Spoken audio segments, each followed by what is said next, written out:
The pelvic movements from the spinal movements, right? So most of us do it as a spinal stretch, nothing wrong with that. Sometimes very good to do a spinal stretch. Can you just feel the pelvis? Just the pelvis. If you can. I mean, you may, again, it may be like blah, blah, blah, blah, blah down there. There may not be a whole lot of clarity. Have your knees directly under your thighs. That'll make life easier. You're taking those two currents and you're integrating them into a single action. But that single action is the beginning of creative movement, right? Just as this action and this action is the beginning of all kinds of ways in which I can take these two movements and put them together. Right? I don't have to just be stuck there. I can stay here and then play. I could bring those two together and I could start to do all kinds of things. I mean, this is the beginning of all kinds of dance, right? I mean, you study dance, this is it, right?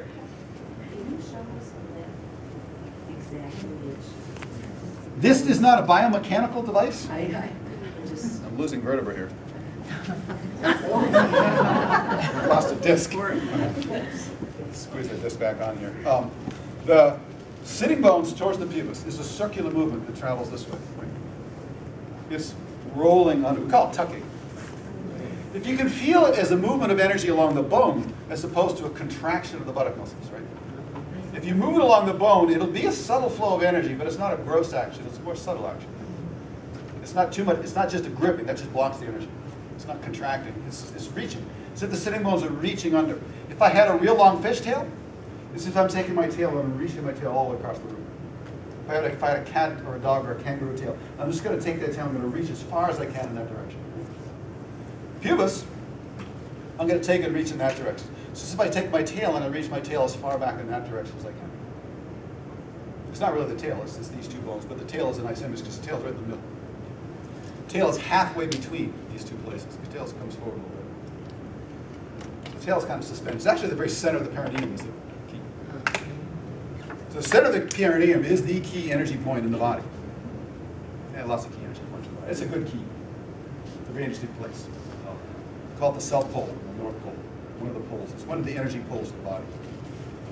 So we're sending energy through that place, just to stimulate it, just to wake it up. So it just becomes a reference point, so you start to feel, this is the center.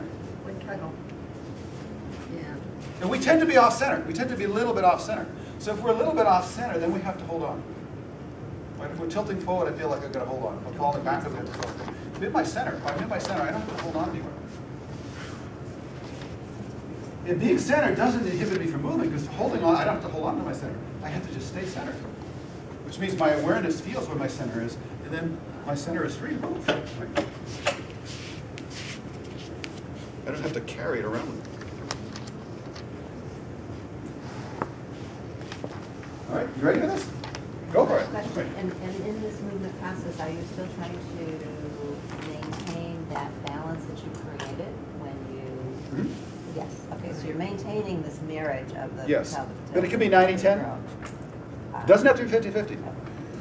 What allows you to actually start to move is the fact that once the two energies work together, they're free to go 99.1, 99.9.1, 50-50, 49-51. So you're always keeping the thread of the center and moving from the center. But Yin and yang stay in intimate relationship. And then yin can go all the way, yang supports it. Yang can go all the way, the yin supports it.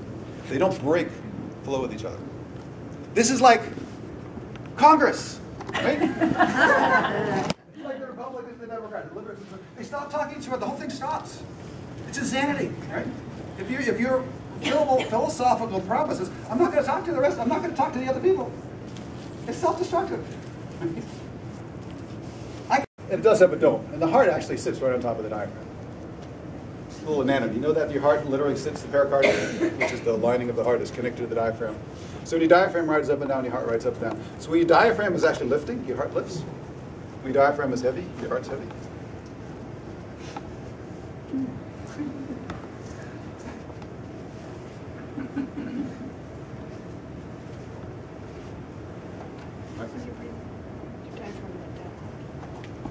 It might, but it might not.